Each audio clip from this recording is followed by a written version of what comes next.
All right. Hello, YouTube. Hello, Internet. We're about to start the alien invasion. Please stand by. Please stand by. All right. Invasion video going up on Alpha Geek. And audio is going up as well. There we go. We are live on the Alpha Geek. So let's start the audio recording, turn down the microphones, and do this thing, Brad. Here we go. Sweet.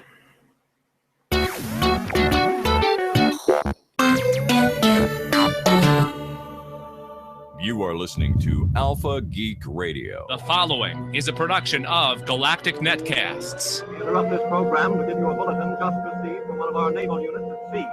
A large object traveling at supersonic speed is headed over the North Atlantic toward the east coast of the United States. This earth of yours will be reduced to a burned-out cinder. This could be the beginning of the end for the human race.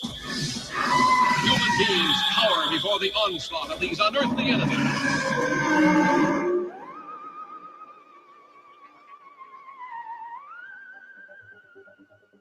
The date, Thursday, March 3rd, 2016. The show, the Alien Invasion Podcast. Number 176, a production of Galactic Netcasts. Hello there, I'm Dave Nelson. Joining me this week is just Brad Ludwig. Hi, Brad. Just me. Yeah, where's your better half? What's she doing? What's she up to? She is recovering from having a very horrible bout of rotavirus. Oh. Yeah, it's not good. Just the name. They need to rename that. What the No, I don't think so. It sounds suitably dubious and horrifying all at the same time. Okay. So what exactly is a rotavirus? It has nothing to do with your plumbing, right? No, well, it kind of does. I mean, plumbing in your house, like Roto-Rooter, kind of, what I'm trying to say? Kind of, yeah. All right. It's some people may know it as the pukin flu. Okay. All right. Okay. Say no more. I Yep. understand. I know where you were going with that.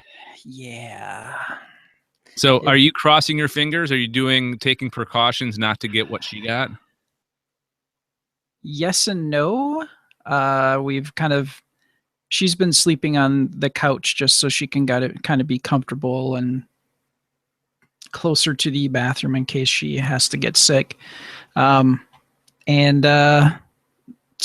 far, knock on wood, I've been okay and Alex has been okay. So okay.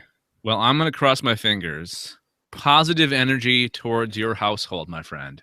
Yeah, we kind of need it. We kind of need it right now. Doing the math, she came down with it Sunday afternoon. So she was had been infected a few days before, and after her fever broke, she's no longer technically contagious. So everything kind of broke Tuesday evening. So we're kind of at that weird gray area of, it has a couple of days to incubate. So, I've got my fingers crossed, and, once we get through tomorrow, I think we'll be in the clear. Okay. All right. Well, report back next week. I will do so. Trying to think of what's going on here. We had some really nice weather today. It was very sunny. I had a chance to drive my wife around. She works for this organization that kind of manages the breakfast program for the school district. Oh, okay. So she was like handing out these gift cards to help these different programs at each school like buy things for their programs. So we were dropping these things off and doing school visits. So we've done this before. It's a lot easier for me to drive her, and then she jumps out, drops her stuff off, then I circle back around and pick her up. So it's kind of neat for me to get to know this city better, since I'm still I've only lived here 2 years, and it's a big city. So it's really nice to get out, get some sunshine, and feel like I'm a functioning member of society. There you go. And it's one of those things where you get the opportunity to. One of the hardest parts, especially if you're moving to a much larger city than you've probably been used to, is getting that sense of direction, getting your bearings, and depending on the kind of person you are, that can take a while. Yeah. So. Well, it's still 2 years in, and I'm still not quite sure of some directions, but I'm getting closer. I'm getting closer every day. Nice. All right, let's move on to why we're here, why we've met today. We're here to talk about extraterrestrials and their appearances in film, TV, video games, comic books, science, and in real life. The show, it's divided into 3 sections: the news, the sightings, and our picks for the week. And before we start, we would like to give a heartfelt thank you to Alpha Geek Radio for letting us stream our audio and video at alphageekradio.com. That's alphageekradio.com. You can follow us on Twitter, join our Facebook group, and subscribe to our YouTube channel. All the links at our website, which is gncasts.com. And really, I was thinking earlier about this, Brad, the best way for people to interact with us when we're live recording the show on YouTube is to either leave comments on the YouTube channel on the video, right? Mm-hmm. Yep. Or they can reply us on Twitter at Galactic Netcast, right? Absolutely. So that's almost an immediate thing when you get notifications. It's almost like a live chat, really. So at Galactic Netcast, or leave a comment in the video on our YouTube channel, and we'll be good to go. We'll interact during the show. Let's get underway with the news. In the news. And I since Ines is not here, I added a second story. So it'll be me, you, and then me. Okay. It'll be a Dave sandwich. See, now you've got the title for the episode. The Dave sandwich. It is. All right. Okay. So The Predator and Alien Covenant get new release dates. Did you know that they were making a Predator movie? I saw a little bit about that, and I'm not sure how I feel about it. Well, our 2 favorite ongoing, continuous alien-based film franchises continues, and they're both trying to be revived by 20th Century Fox, because every studio out there is thinking, you know what, we need this, we need to do what the others are doing by taking their properties and making something out of them. So it sounds like 20th Century Fox is doing exactly that. They are attempting to, like I said, revitalize both franchises, with Shane Black making The Predator. What has Shane Black done before? Why does that name? I remember him from. Go ahead. Oh crap! HBO, was it? I keep wanting to say Tombstone. It's Deadwood. No, that's Shane. That's wasn't it? Ian McShane is the actor. Oh yeah, okay. Who just got was just announced to be starring in American Gods.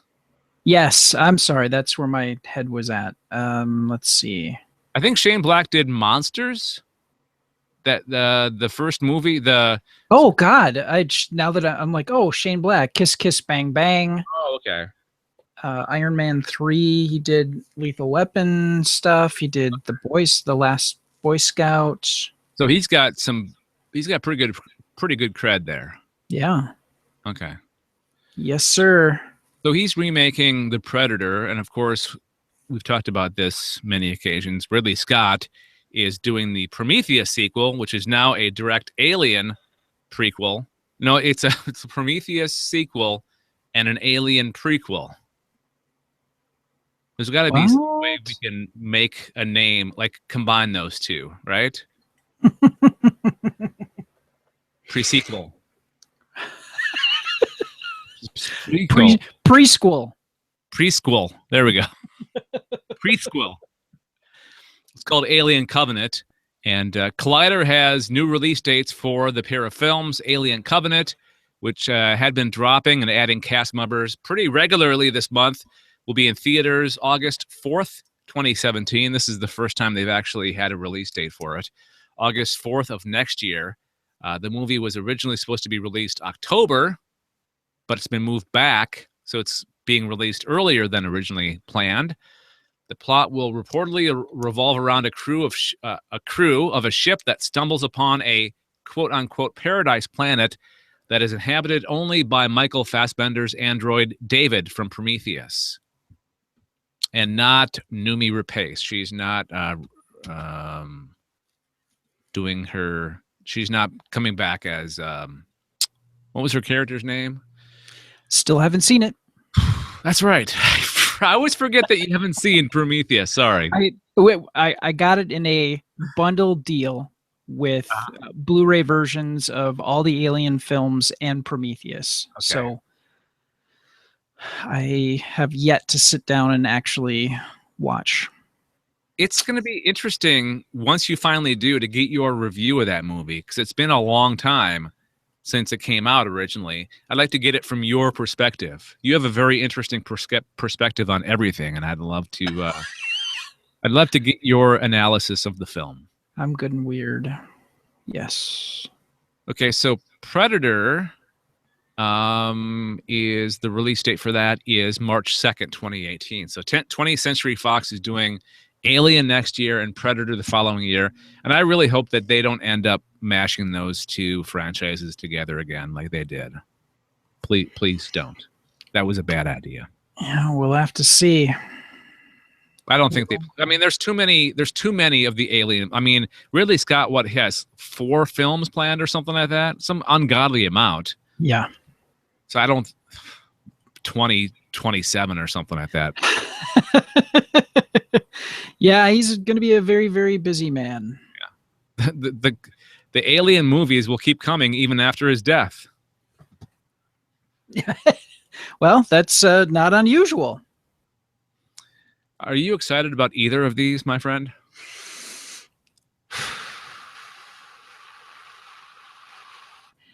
Of the two, I would say I'm probably more excited for Alien Covenant.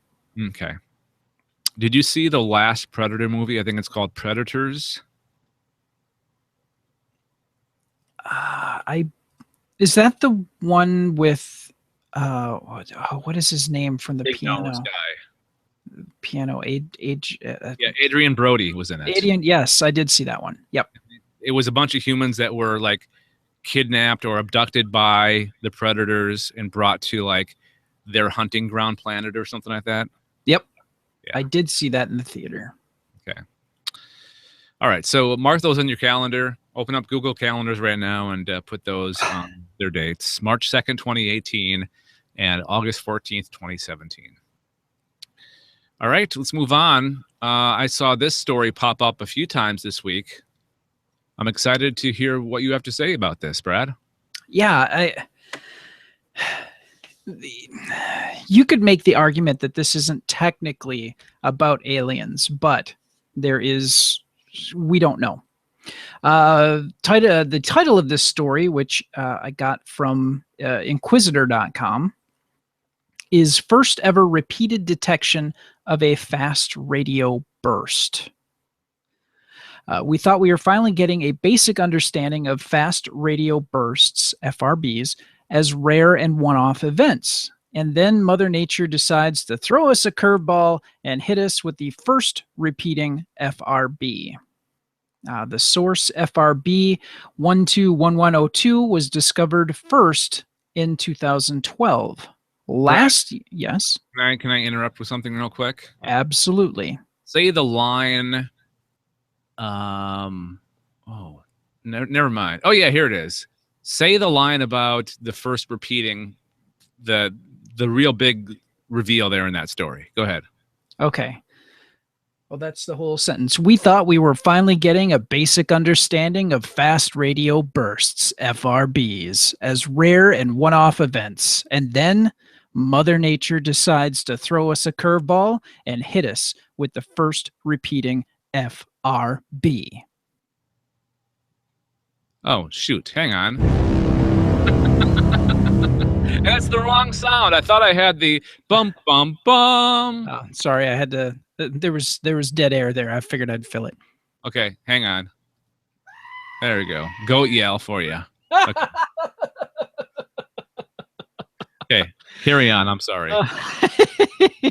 Last year, an international team of researchers used the Arecibo Observatory radio telescope to look at the same region, and they were surprised to find 10 additional bursts. As cataclysmic events don't repeat themselves, the team believes that these bursts were produced by a highly magnetized extragalactic neutron star.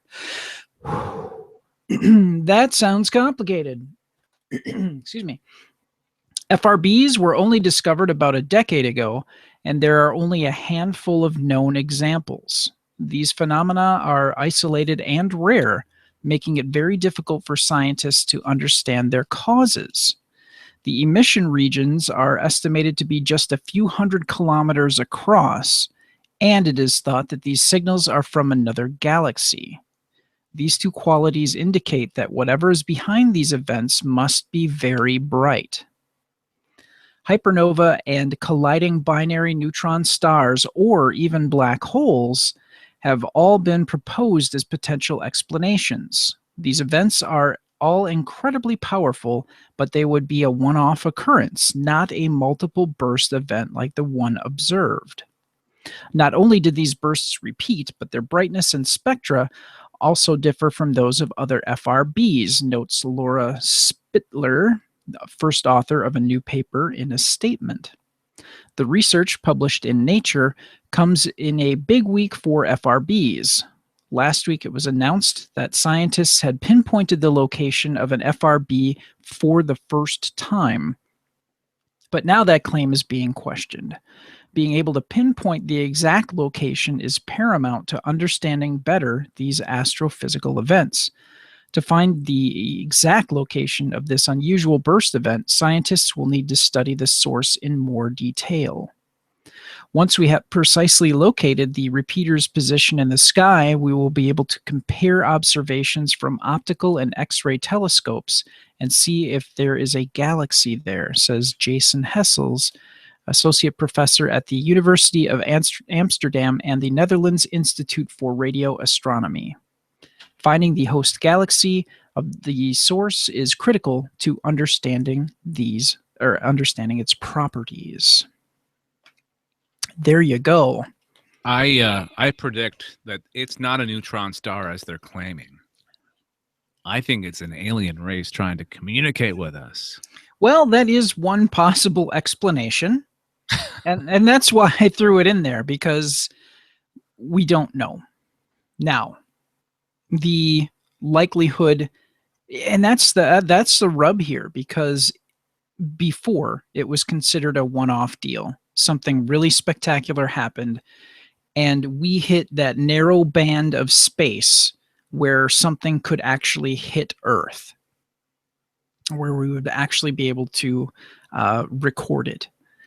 But now you've got a number of them happening, and that's all kind of focused in one area. The odds of that are pretty incredible, not outside the realm of possibility, but fairly incredible. So it would be very interesting. And the nice thing about having multiple events to study is that gives them an opportunity to kind of double check and have more data to work with to figure out what the heck's going on. So I don't know. It's a matter of just triangulating, like just taking the signals and tracing it back to like an origin, like a mutual origin or whatever. Possibly. Well, it says that Arecibo is the one that picked it up, that radio telescope. China's radio telescope is set to open, oh gosh, they're making tremendous progress on it, but I don't think it's going to be ready for a couple of years. So I don't think that they have a radio telescope that was kind of in that general region, pointing in that direction perhaps that picked it up. It doesn't, at least they're not saying here that there were multiple locations that were able to pick it up. I mean, what I say by triangulating, I mean like taking the signals that they've received, the multiple signals. Oh, okay. I thought you were talking about triangulating a single signal. No, triangulating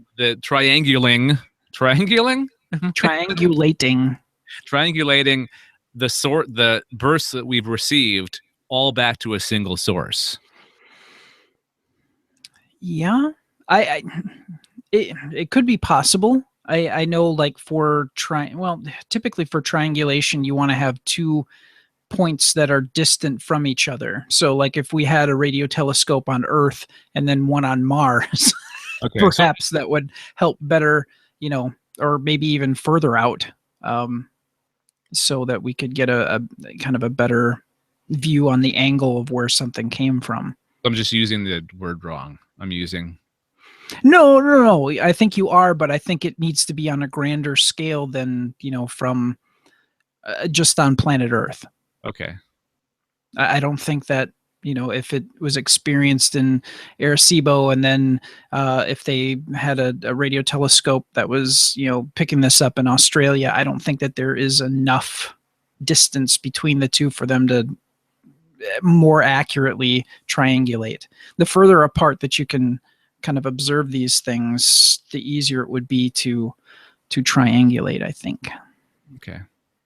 And just as a reminder, everybody, Arecibo is the observatory where Jodie Foster they showed her the first time in the movie Contact, was Arecibo. Yep. And I think that X-Files had an episode where they talked about going to Arecibo, I think. Wasn't there also a movie where one of the main characters fought some bad guys? That was the Charlie Sheen crap fest. Oh, that, yeah. Okay. I hated that movie so much. I've kind of blew it out of my mind. Charlie Sheen.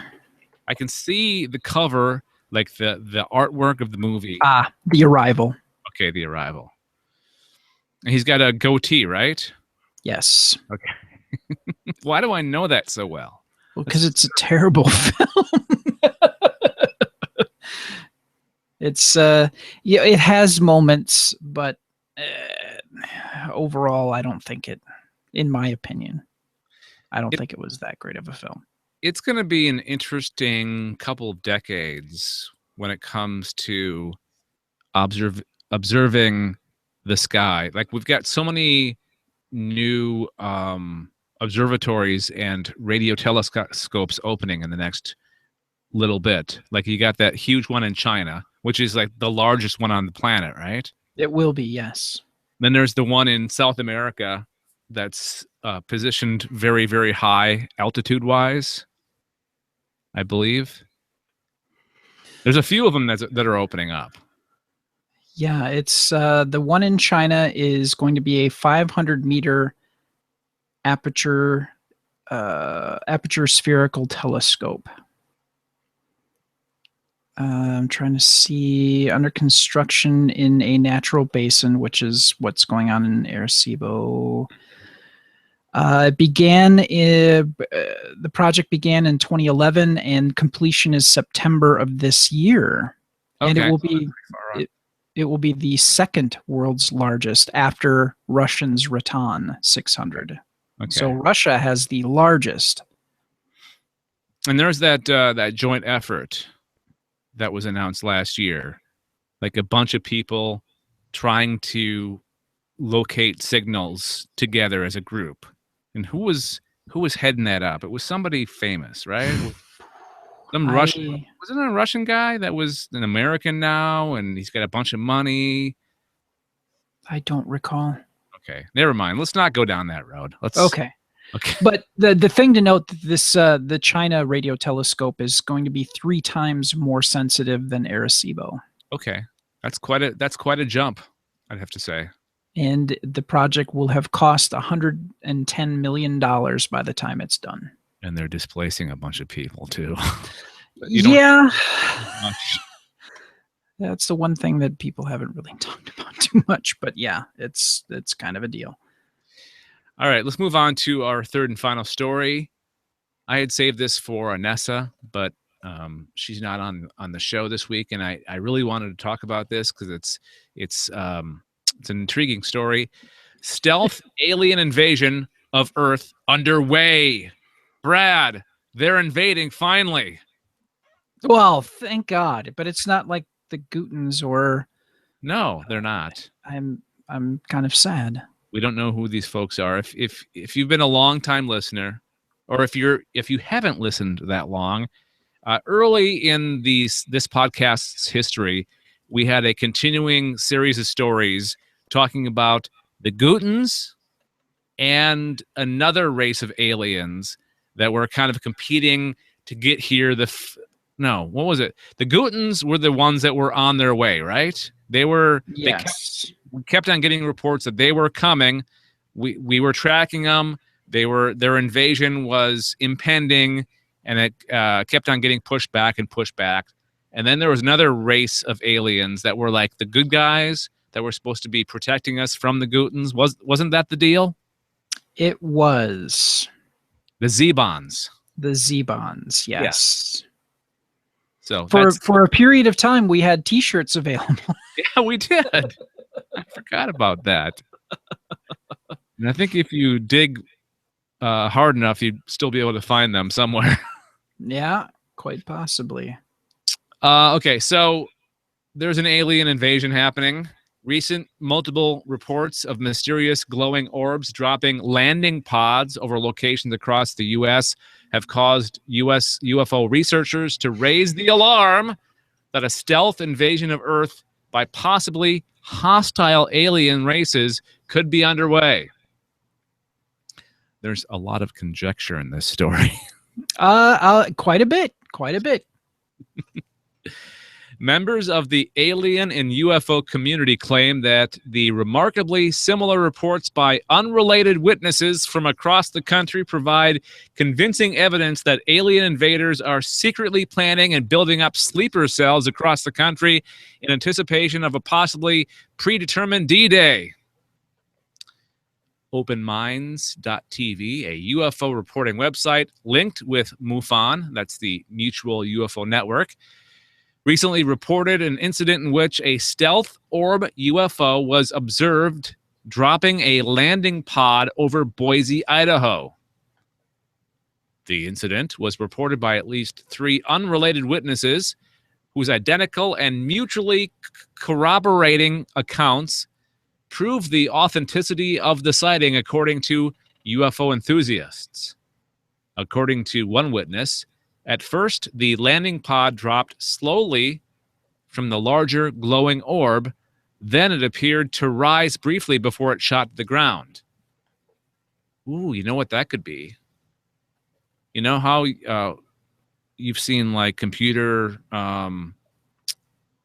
representations of like a Mars lander, how it drops from the atmosphere or drops from orbit. And then it gets to a certain point before it lands where the thrusters pop on. Yep. And it kind of raises up in the air a little bit before it makes its final descent, right? That's what that could.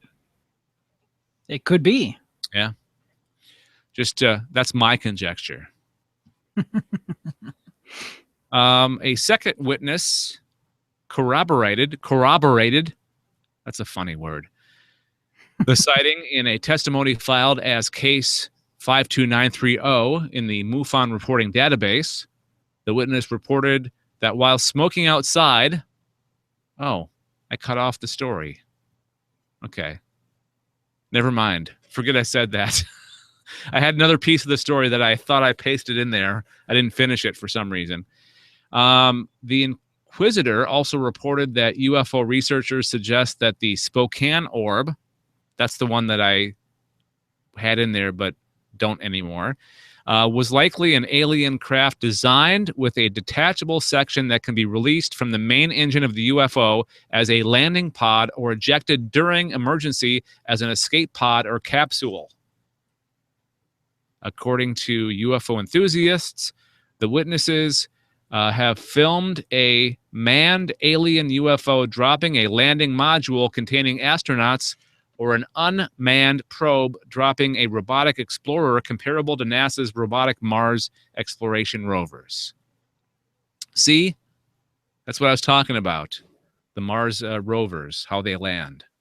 It's a very similar description. There's more to the story, and I'm going to open the link real quick.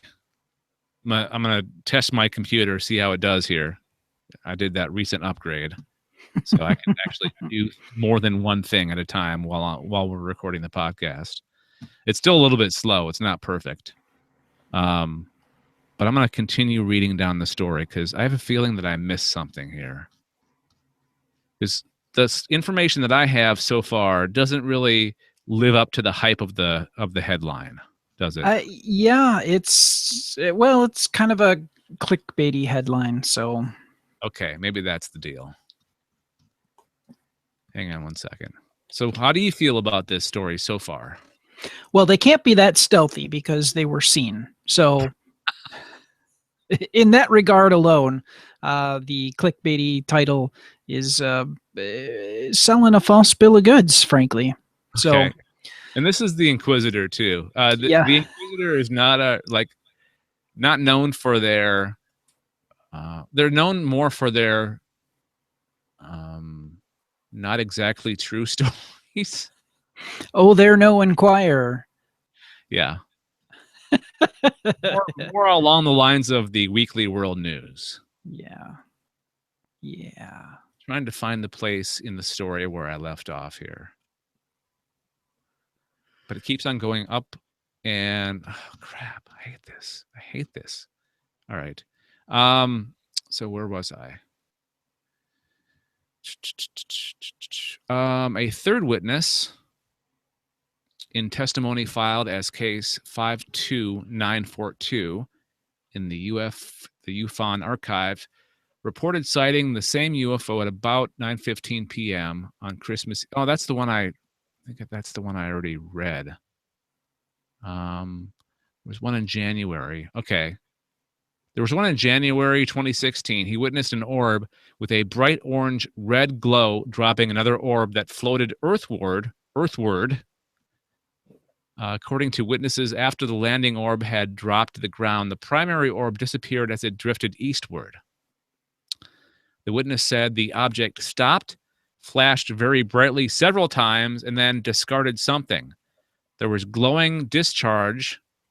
I hate when that happens. See a doctor. When you get glowing discharge. The object lost brightness, intensity, and then slowly went away. Okay, what else is there to this story? The Inquisitor also reported that UFO researchers suggested that the Spokane orb was likely an alien craft designed with a Okay, I read that part already. Jesus, Dave. UFO researchers also pointed attention to the fact that the witnesses in the Spokane incident claimed that this was not the first time that he and his family witnessed a mysterious bright orb UFO dropping another orb to the ground over Spokane Valley. A nearly identical sighting was also reported over California in January 2015. Witnesses sighted and filmed a mysterious glowing orb dropping another orb as it streaked across the sky. It is kind of interesting that this has been a trend. Like there's been many reports, similar reports to these are very similar reports. Yeah, interesting. Okay, so here's the last part of the story. Paul Hellyer, who we've talked about here on this podcast before, a former Canadian defense minister, claimed a few years ago that world leaders are aware of the clandestine buildup of alien invaders living among us. So he thinks that they're already here and they're planning some kind of attack. And he's Canadian, so you have to trust him, right? Eh? So that's, yeah, you're totally right. That was like very much clickbait. I feel disgusted. I feel ashamed. Let's move on. Do you have anything to say about this before we move on? No, I don't think that there is really anything to say. The only thing that I find interesting is there's, and this always happens. I don't know why this happens. Maybe it is because aliens, the certain type of alien keeps dropping from the sky or whatever, but it seems like it goes in patterns of certain types of sightings, right? Yeah. Like there's like a rash of triangular UFOs sighted, or a rash of orbs, or, you know, similar things seen across the globe of the same type of report. And this seems to be that's the case in this case. Yeah, I give you that. All right. I don't know what it means. Means something or means nothing. Who knows? All right. What your donation to us, your monthly donation to us would mean a lot. And we have something set up where you can help us out financially, kind of keep the lights on, pay for our operating costs, such as web and audio hosting. It is through patreon.com, patreon.com/galacticnetcasts.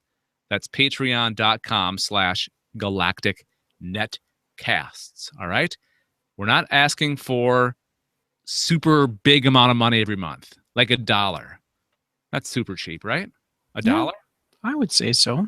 You wouldn't even notice it gone if you were to pledge $1 every month, right? Theoretically, yes. That's like an interest charge on something. Okay, how about we bump it up to $3 a month?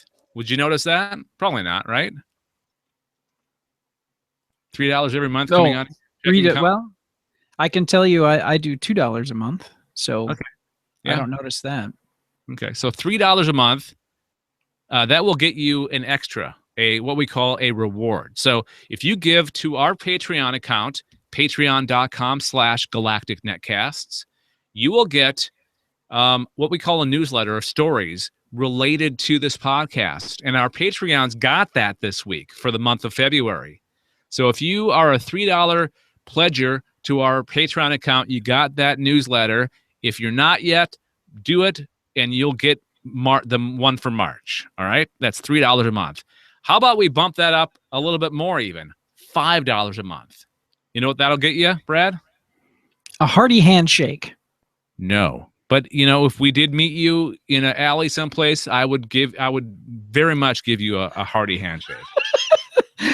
That sounds like really kind of, we meet you in the alley. We'll give you a handshake with a bag of nickels and take all of your money. Yeah, didn't mean that. Sorry. If I met you in a brightly lit part of town, I would give you a handshake. Say a coffee shop. Yes. We would be more than happy to shake your hand and talk with you. Yeah, $5 a month, we'll get that handshake. And you'll also get an extra episode of each of our podcasts. So what you do, you go to patreon.com/galacticnetcasts. You say, yes, I'm going to give $5 a month to help out Galactic Netcast because I like what you do. I enjoy your podcasts every month, and I'm a fan of the alien invasion. You can be a fan of any of our podcasts on the network, but you specify which one that you like, and you'll get a bonus episode from that podcast every month. And the beauty part is you can be a fan of all of our podcasts and get an additional podcast of all of them every month. So it's quite the value, added value, definitely. And it all goes to us keeping the lights on, paying for operational costs. We're not trying to get rich, people. Patreon.com/galacticnetcasts. And we thank you in advance for supporting Galactic Netcasts.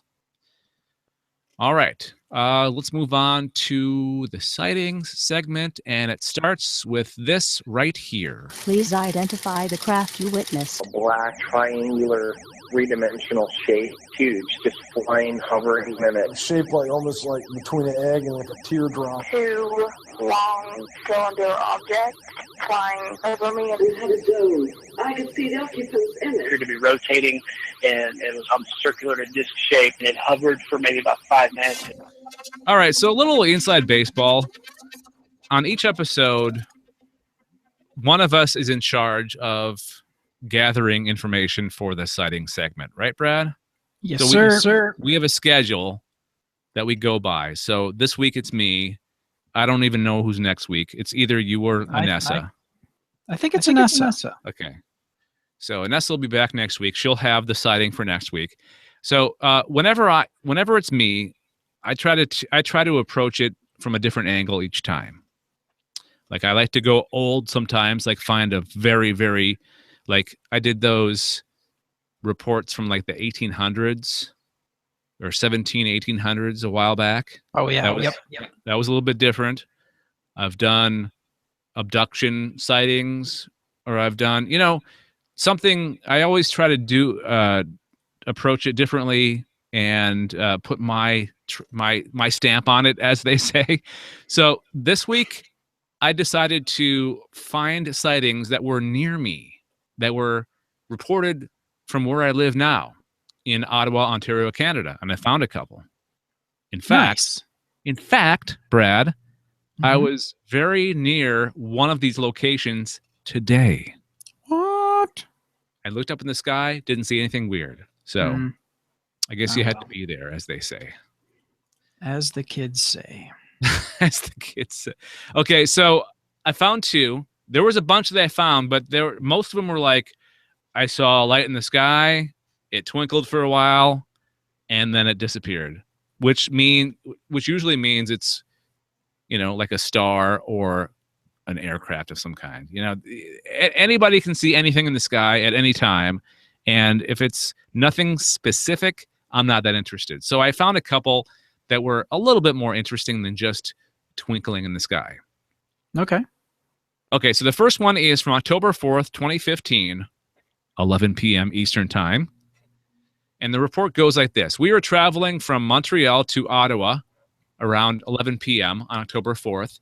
Just south of Ottawa, a strange rectangular object suddenly appeared out of our right side, flying and accelerating fast downwards towards the ground. It had 6 to 8 green, sharp lights with a red one above the middle of the center of the green lights. It seemed to be flat in shape as it rotated slightly towards the ground. 3 people observed this from 2 different cars. Behind us was about 5 kilometers behind us. Okay, so it sounds like they were with a group of people, like a caravan, right? They knew the other people, because if this was reported from multiple parties in different cars, how would they know that the other people were seeing the same thing they were seeing and reporting it, right? So it's got to be, they've got to know these other people that were in the other car. Yes. So they continue by saying, I estimate the speed was about 600 or more kilometers an hour, but not sure, as I can't determine the distance. The whole experience lasted only 5 seconds. It's amazing detail for only 5 seconds. Reminds me of a date I had once.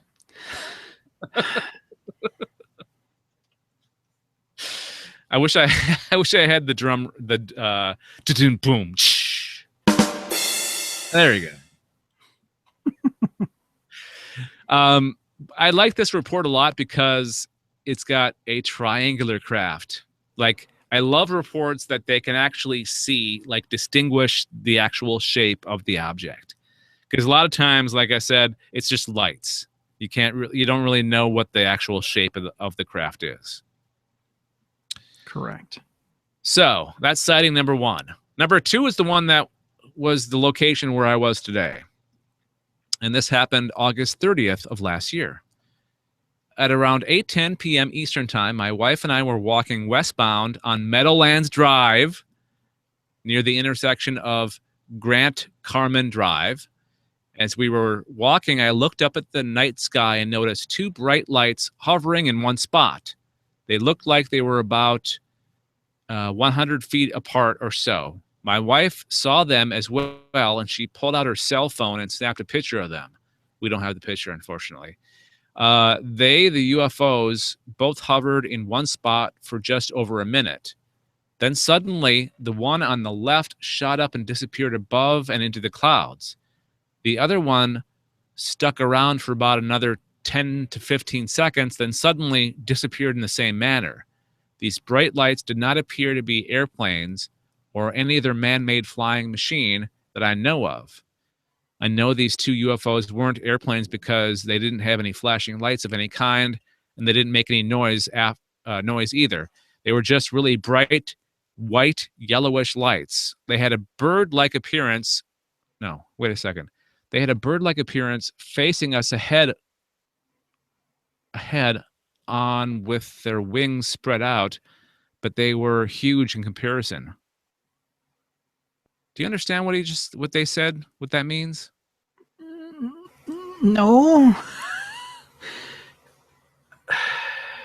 They had a bird-like appearance facing us head on. Oh, facing us head on with their wings spread out, but they were huge in comparison. So, oh, okay, yeah. So that's the shape of these lights, or these of these craft, is what it sounds like. This is the first time I have seen anything quite like this. I call them UFOs because I don't know what they were. So both very intriguing sightings, I have to say. Yeah? There's a lot going on there, not going to lie. I have a challenge for you, sir. Okay. The next time that you're up in the rotation for the sighting, I would love to hear some reports from central Wisconsin. Okay. I will give that a whirl. I think it would be fairly easy to find. Like, I just did a search, Ontario UFO sightings, and it came up, and I think it's like MUFON, but not exact. I think it's another reporting database. So Okay. maybe you could find some from MUFON or a because I know there's a number of different agencies that actually where you can report UFOs. But I would love to hear some reports of sightings from your neck of the woods next time. Absolutely. All right, there you go. That's our sighting. Let's see, what else do we need to do before we move on here? For more on this podcast, including show notes, contact info, and subscription links, go to GNcasts. That's GNCASTS.com/aliens. For the other shows on the Galactic Netcast Network, including Adventure Party, hosted by that guy right there, Brad Ludwig. Hi. Hi. You can go to GNcasts. That's GNCASTS. You do Adventure Party. You're also the co-host on the Sci-Fi Geeks Club, which we're recording next. Yes. Besides the shows that you are part of on the Galactic Netcast Network, what's your next favorite podcast that you enjoy listening to of ours?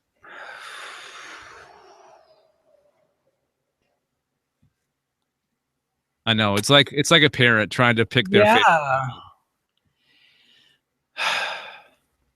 You know, I've really been enjoying exploring the X-Files. And next up in my queue is to, well, I can't really say I haven't experienced it yet, but Daryl's new show. Yeah, I encourage you to listen to that. It's called The Sci-Fi Survival Guide. And basically the premise is it's a monthly podcast. So it's only every month. He posits a survival situation that you would see in a sci-fi movie. Like, he has done the zombie apocalypse. I forget. Oh, he did a nuclear attack, I think. A nuclear bomb explosion. Yes. And then his latest is a pandemic.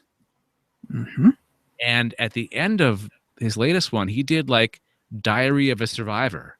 And it was like the closest that we've come to not a storytelling, what do you call it? A radio play? A radio play podcast. Yeah. Like I'm trying to think of a famous, like Welcome to Night Vale. Yep. Sort of. So listen to that. Let us know what you think, everybody. You can find it at gncasts.com. All right, let's do our picks and warnings. Do you have one? Funny story about that. I bring it on. No, I have like zero story for that. I've been taking care of Vanessa a little bit, so I haven't really taken the time to watch something. Okay, that's perfectly fine. Life gets in the way. You don't always. I mean, other things take priorities. I understand. That's completely cool. Yeah. Let me do the one. This is one I had for last week, but we were running long, so I just let you guys do yours last week. So it's it makes sense that you guys you don't have one, because mine is from last week. So this is supposed to be on last week's episode. So it's a TED Talk. You enjoy the TED Talks, right? Absolutely, I do. This one is from TEDxAuckland, Auckland, New Zealand. And this is cool because we have a listener from New Zealand who left us a tweet tonight that I'm going to be reading to you guys in the feedback section. So it's kind of funny that I would bring this to as my pick and warning. Actually, it's a pick. It's not a warning. It was really good. When we say warning, it means that it's something that we watched or experienced that we don't recommend. So this is definitely a pick. This is a pick. So his TED Talk title was Colony Earth, ? Humanity After Alien Contact. And it's Steve Pointing. Steve has led an astrobiology research team collaborating with NASA for over a decade, and broadened his interests to consider the societal impacts of discovering life on other planets. How will it change our perception of humanity? What particular steps should we consider in preparation for this? Might we view the discovery of primitive and advanced alien life differently? What can we learn from our own historical interactions between First Nations peoples and alien colonists? And that is the most interesting part of this whole deal. Is he talks about how the Spanish colonizing North America, and I'm trying to remember the guy's name, the famous explorer that discovered the Aztec Society. Ponce de Leon? Yes, him. And after he and his crew came through their area, shortly afterwards, thousands of Aztecs died from diseases, and their society was wiped out because of just for the fact that the Spanish came through and spread their European germs and diseases to the people of Mexico, and that society was wiped out. I mean, completely gone in a matter of a few years. That's amazing to think about. Yeah. And he used that comparison as to what would happen if, either we found an alien society somewhere on a distant planet or a not so distant planet. What would happen to their society? What would happen to us? Or what would happen to them, if we interacted with them? He also talks about how if you think the screening at the airport is bad now, just think if you came back or were leaving on a journey to another planet, what the screening would be like. Not necessarily a security screening, but maybe you would be screened for certain diseases before you left on your ship to go to this other planet to interact with this other society, right? Absolutely.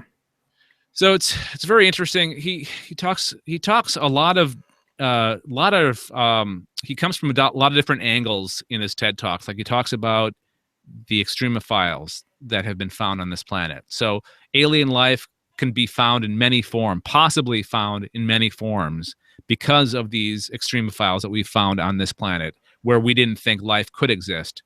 It does exist. It's really enjoyable. I I highly recommend it. It's definitely a pick. It's short, like every TED Talk is. It's about 20 minutes. I'm not going to get into any more. I think you should just listen or watch it and experience it for yourself. So I will put the link in the show notes, and you guys can watch it and let us know what you thought. And plus, come on, he's from New Zealand. He's got that great accent. There is that. He's worked with NASA too, so he's got cred. There you go. Got a ton of cred there. That Ted pointing. Oh, one more thing. He's got a cool last name. Sorry, I'm done now. Let's move on to feedback and talk about somebody from New Zealand. Ian J. Richardson. He wrote, just catching up with the Alien Invasion podcast, and the butchering of New Zealand places was brutal. LOL. Do you remember what he's talking about? Yeah, it was a few episodes ago, and we were trying to, I can't remember what the story was, but we were trying to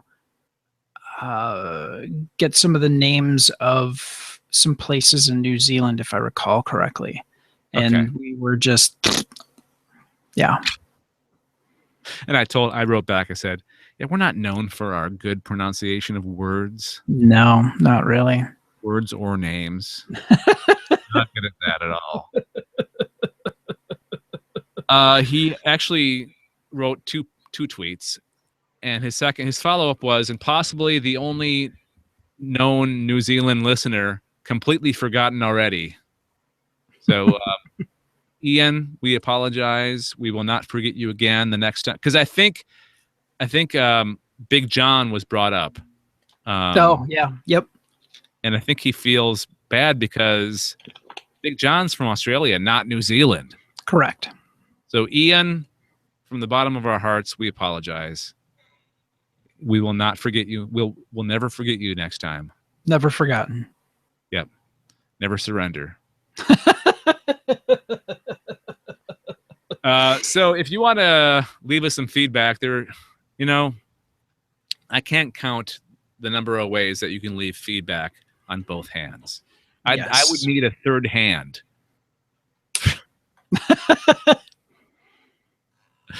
Let's run through all the different ways that people can leave us feedback, Brad. The email address. What is that? It's aliens@gncasts.com. Okay, that's number one. We're going to go through all these. All right. So bear with us. The voicemail number is 805-328-3966. 805-328-3966. So that's... We're kind of shortchanging that because you can text that number as well. Oh, okay. Yeah. Text at 805-328-3966. And like we always warn, fees may apply. So we're just getting that out of the way. If you don't want to go through using the phone number, we have a way to leave a message on our website, which is gncasts.com. Click on the leave a voice message on the main page of the website. All right. So we're at 4 ways to get a hold of us, Brad. That's 4, right? Yes. Yes, technically that is. Yeah, okay. No, that's 3. That's 3. Well, you could kind of split it up because you can either leave a voicemail or text. Okay. Okay, so the next way I was thinking is leave a comment on the blog, the actual podcast episode page, right? Correct. So that's 4 or 5. That's 5. We'll count it as 5. Okay, 5. You can leave us feedback on our Facebook page, right? Correct. You could leave a feedback on the actual when we post the episode, leave feedback there, or send us a private message. Okay, that's 7. Private message on Facebook. Okay, we're up to 7 now. How about Twitter, like Ian did, at Galactic Netcast? That's 8. Okay, what else can we do here? we record these for YouTube, so you could leave a comment on the YouTube video. Yes, YouTube, Google Plus. We're still there. Leave us a comment on Google Plus. You could do Stitcher. Like leave a comment, leave a review of the episode. That's actually 11. We're at 11 right now. Yep. Stitcher and iTunes. iTunes. That's 12. That's 12. Yeah. Told you. I wasn't lying. So the easiest way is just go to our website, gncasts.com, and all the stuff is there on the different tabs on the website. There's a contact tab menu on the website. You'll find all the different ways to contact us there. All right. Basically, wherever you are, we're probably there, and you can get a hold of us. Mm-hmm. Exactly. All right. We kind of covered all the subscription stuff, but if you want the details on subscribing, you can go to gncasts.com and click on that subscribe tab, and all the proper links will be there as well. You know, the Stitcher, the iTunes, all that jazz. All right. That's going to do it for this episode of the Alien Invasion. Went by fast, Brad. It did. It really did. Yeah. Do you feel satisfied? Did you get everything that you wanted to say out of the way on this episode? I think so, and I think I've saved up just enough for the Sci-Fi Geeks Club episode that we're going to be recording next. With Michael Richardson. Michael Johnson. Michael Johnson. Damn it. No, you were Richardson. Ian J. Richards. Yes. Was the guy that contacted on Twitter. Yeah. My brain just jumbles everything together so horribly. Yes, Michael Johnson. I'm so sorry. From Trivia Geeks. Yeah, from Trivia Geeks. Michael, sorry. Yes, absolutely. So if you're a subscriber of Sci-Fi Geeks Club, please get ready for that. If you're not, subscribe at gncast.com and enjoy that podcast as well. So let's get out of here. Final thought, Brad, what do you got? I am very sleepy. All right. So what you do is between the time that we ending recording this one and starting to record the next one, get some caffeine in your system. I am going to do that most definitely. Okay. All right. Thanks for joining us, everybody, on this episode of the Alien Invasion podcast. We will talk to you next time. Bye. Bye.